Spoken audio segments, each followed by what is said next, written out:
What's up mga kaliber? So, ayun, magandang umaga sa inyong lahat mga kaliber, no? So, ayun, walkout na naman tayo mga kaliber sa pagkakataong ito. Balik, walkout na naman nga tayo mga kaliber, no? So, sa pagkakataong ito mga kaliber, ay wala tayong gagamitin ng kahit na anong equipment mga kaliber, no? Tulad ng mga nakaraan nating video mga kaliber, no? May mga ginagamit akong mga equipment doon mga kaliber tulad ng dumbbells at saka body weight, ankle weight. So ayun mga kaliber, meron tayong gamit at saka yung PVC.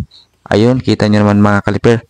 So ngayon mga kaliper, wala tayong ini heavy equipment mga kaliper na gagamitin mga kaliper, no? Basic workout lang talaga tayo ngayon mga kaliper, no? So ayun, madali lang isang gagawin mga kaliper. So ayun, no? So ayun mga kaliper, no? Sa workout na ito, kailangan dito is patsagaan mga kaliper, no? So, ayun, pahabaan ng tiyaga mga kaliper dahil yun nga, wala tayong ginagamit ng advantage equipment dito mga kaliper para sa pagpapataas ng jump. So, ang kailangan dito mga kaliper is tiyaga mga kaliper, no? Sipag. So, yun yung kailangan dito sa workout na ito, sa plyometric workout na ito, tiyaga. Ayan, sipag at gawin ng tama mga kaliper, no? Yung pag-workout mga kaliper at siyempre, matulog tayo ng maaga mga kaliper, no? Pag mag-workout tayo nito, kahit anong workout mga kaliper, kailangan nating matulog ng maaga at iwasan yung mga bisyo mga kaliper, no? Tulad ng sigarilyo, ayan,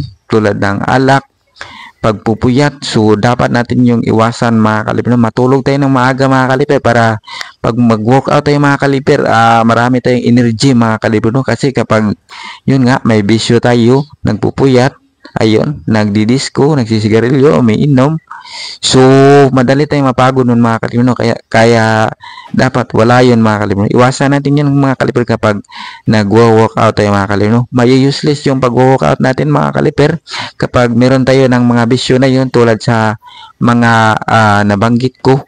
So, ayun, kaya dapat iwasan natin ang mga bagay na yun mga kaliber, no? Para hindi masira yung pag-workout natin mga kaliber. Focus lang tayo mga kaliber, no? Sa pag-workout, iwasan natin yung mga sagabal sa ating goal para madaling maabot yung mga goal natin. So focus lang tayo mga kaliber, iwasan natin yun. Ensayo lang tayo, ensayo, para mas bumilis yung pagkuha natin sa gusto nating makuha mga kaliber, no? Sa goal natin. So ayun lang.